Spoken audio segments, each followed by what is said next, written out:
रहतारू दूरी कवन मजबूरी बा जान रहतारू दूरी कवन मजबूरी बा।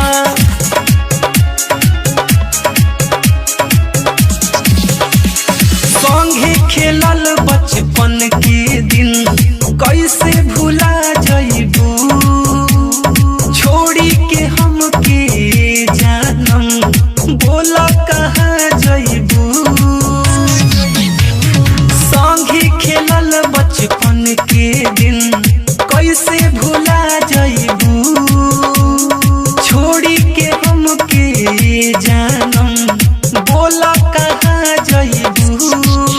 दिल देले बानी तोहके हमर का कसूरी बा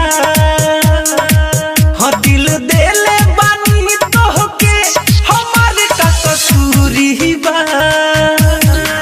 ए जान रहतारू दूरी कवन मजबूरी बा जान रहतारू दूरी कवन मजबूरी बा।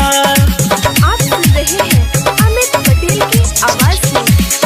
बाबू दीवा कर भूल न पई है प्यार प्रीत के हो उता भुला जइबू ए जानम भले अमित के हो।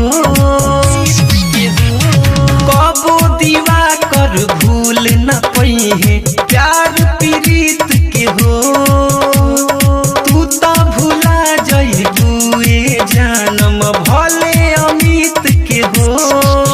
ले ला प्यार तू कैला के जवन मजदूरी बा हाँ ले ला प्यार तू कैला के जवन मजदूरी बा। ए जान रहतारू दूरी कवन मजबूरी बा जान रहतारू दूरी कवन मजबूरी बा। तू बता दो ना हमरा के छोड़ल का जरूरी बा